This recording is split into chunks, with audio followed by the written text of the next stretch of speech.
Picture this. You're making breakfast for the woman you've loved for 8 years, humming some random tune when your phone buzzes. Unknown number. You almost ignore it, telemarketers, right? But something makes you pick up. And the voice on the other end? It belongs to the man whose name your wife swore she'd forgotten. The man who says 4 words that obliterate your entire world. She's pregnant with my baby. But here's where it gets twisted. What I discovered next made that phone call look like child's play. If you're ready for a story that'll make you question everything you think you know about trust, hit that subscribe button because you're going to want to follow this channel after what I'm about to tell you. My name's David, and 3 months ago, I genuinely believed I was living the American dream. Sarah and I had this cozy little house in Portland, white picket fence, the works.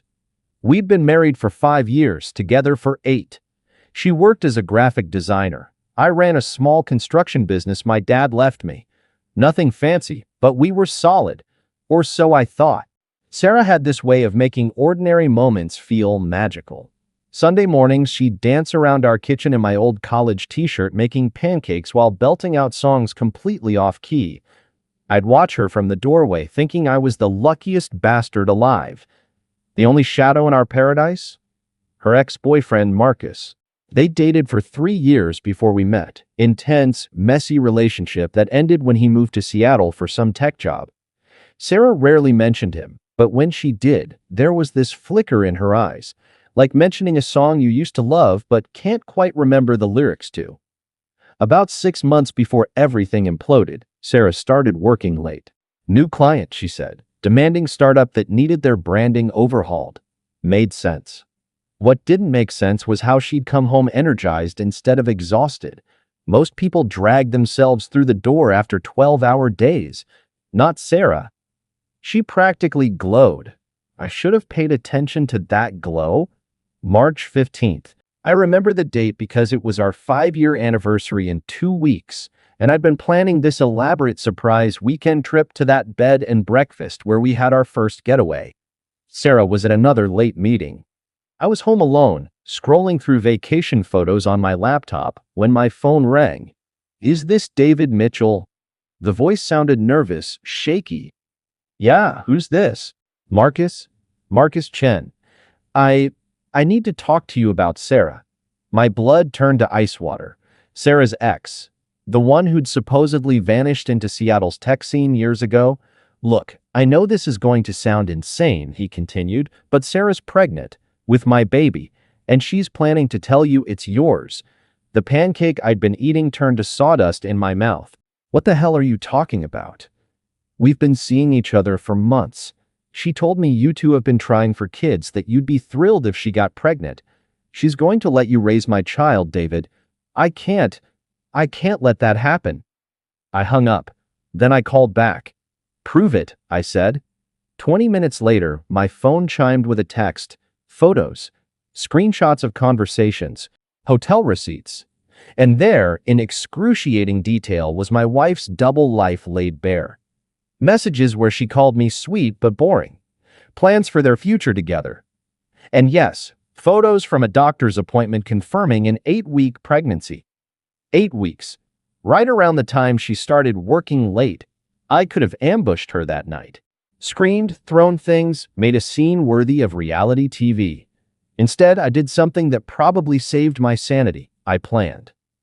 First, I called my lawyer, then my accountant, gathered every financial document we had, changed the passwords on our joint accounts, not to steal anything, just to protect what was legally mine. If Sarah could plan an elaborate deception, I could plan an elaborate response. 3 days later, I was ready. Sarah walked into our kitchen Tuesday evening, practically radiating excitement. She'd rehearsed this moment, I realized. The way she moved, the timing, everything choreographed. "David," she said, settling beside me on our couch, "I have incredible news. Don't you?" Something in my tone made her pause, but she pressed on. "We're going to have a baby." I nodded slowly. "When did you find out?" "This morning. I took 3 tests to be sure." She laughed, this bright, musical sound that used to make my heart flutter. Now it made me nauseous. "Can you believe it? After all this time trying, 8 weeks along, right? Her smile faltered. How could you possibly know that? Because Marcus called me.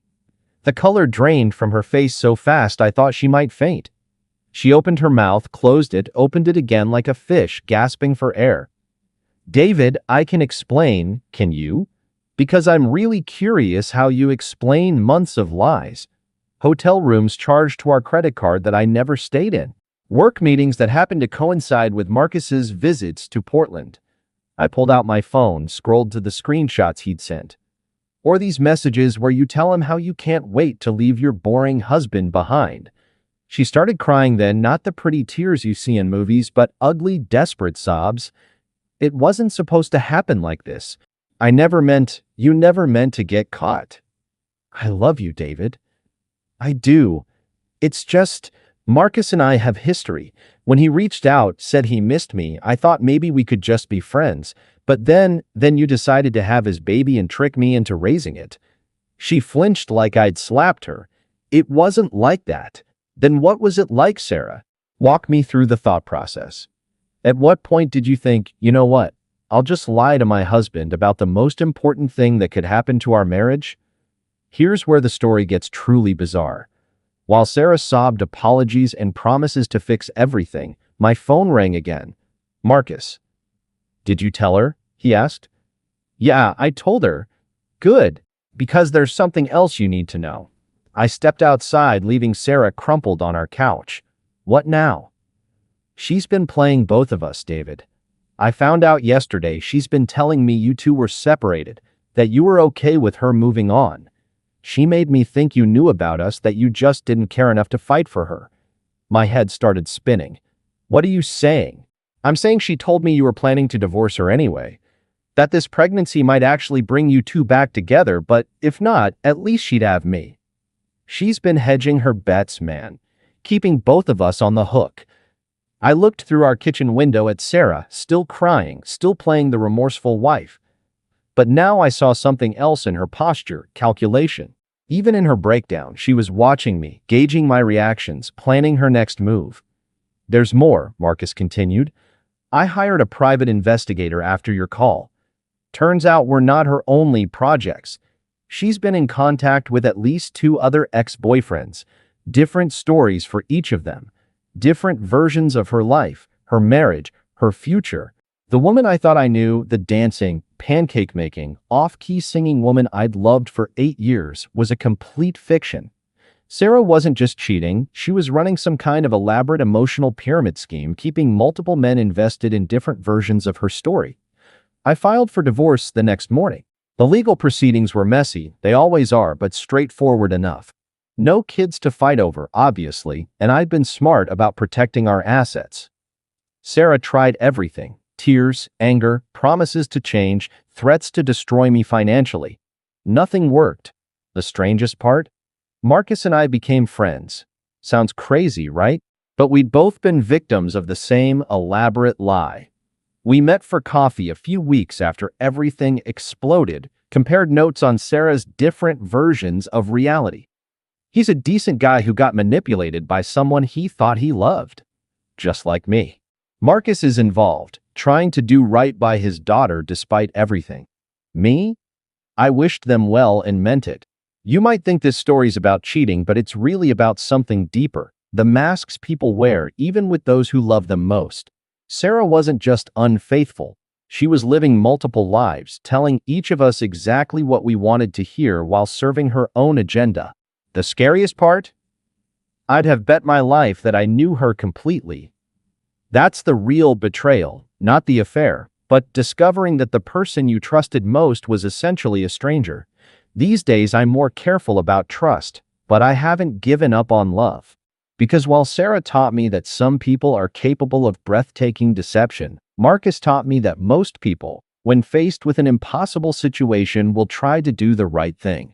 And sometimes that's enough to restore your faith in humanity. If this story hit you somewhere deep, subscribe for more real-life tales that prove truth really is stranger than fiction. Because believe me, I've got more stories to tell.